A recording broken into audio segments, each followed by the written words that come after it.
Salut tout le monde, ici Mathieu de la compagnie Salomon. Je suis en compagnie de quelqu'un de peut-être peu connu, Alex Harvey. Comment ça va, Alex? Ça va bien, toi? Yes, aujourd'hui, on va parler des S-Lab classiques et la série, en fin de compte, haut de gamme dans le classique chez Salomon.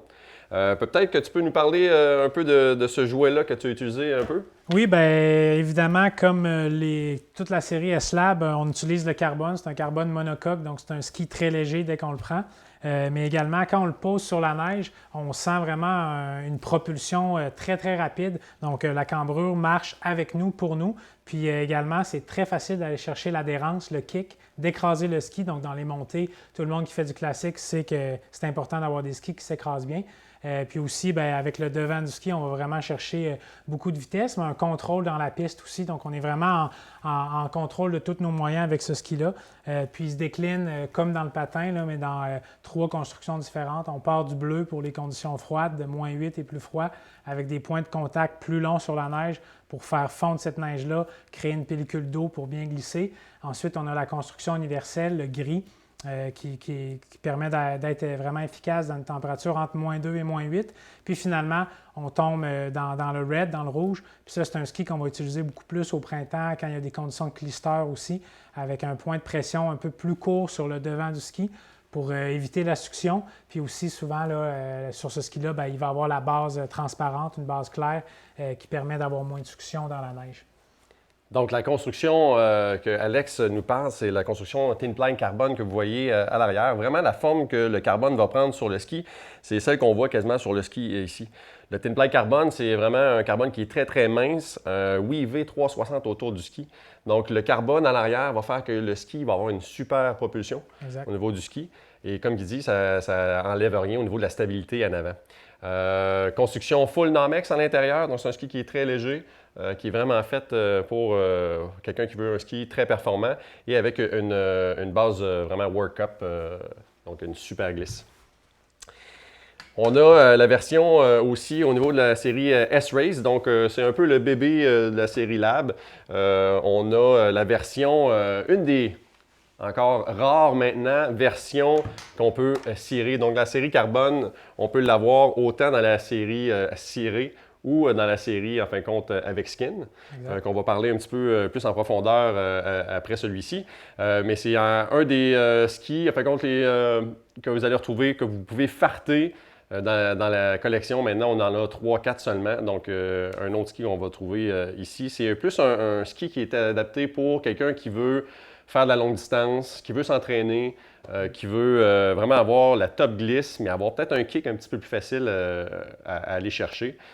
Donc, super de ski. Même chose, construction Nomex à l'intérieur avec la base World Cup. C'est juste qu'on n'aura pas le carbone thin ply à l'arrière. Et parlant de skin, donc on va aller chercher au niveau du S-Lab et du S-Race. Toi, est-ce que tu as déjà utilisé ça, Alex, du skin?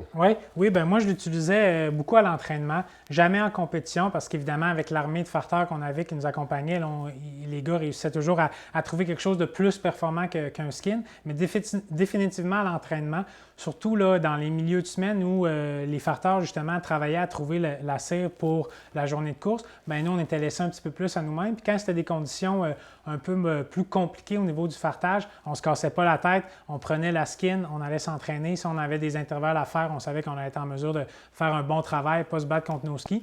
Puis là, maintenant, bien, étant un athlète à la retraite, souvent, là, quand je veux aller skier la semaine puis que j'ai peut-être une petite heure, un 45 minutes de temps devant moi, bien, je ne veux pas me casser la tête, je ne vais pas farter mes skis, je prends mes skins, je m'en vais à l'extérieur puis je sais que je vais passer une belle heure sans me battre contre mes skis.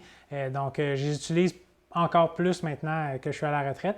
Puis avec le S-Lab maintenant, bien, le ski est encore très léger.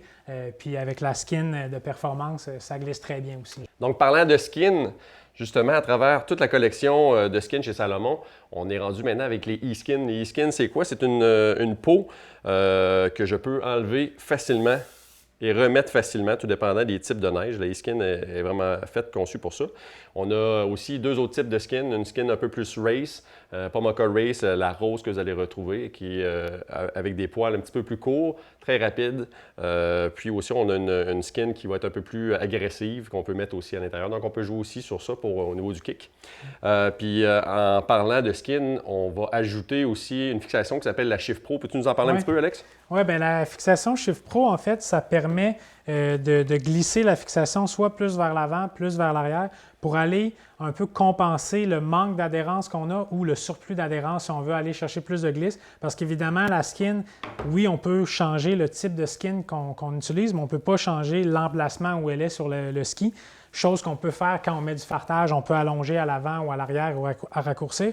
Donc, pour compenser à ça, on va être en mesure, même pendant qu'on skie, d'ouvrir notre fixation puis de la glisser avant en arrière pour aller chercher des points de contact différents sur le ski, sur la cambrure. Puis ça, moi, personnellement, c'est quelque chose que j'ai toujours aimé expérimenter avec mon équipement pour vraiment trouver la configuration, le setup qui me convient le mieux à moi personnellement. Donc, c'est un bel ajout là, sur Super. les fixations.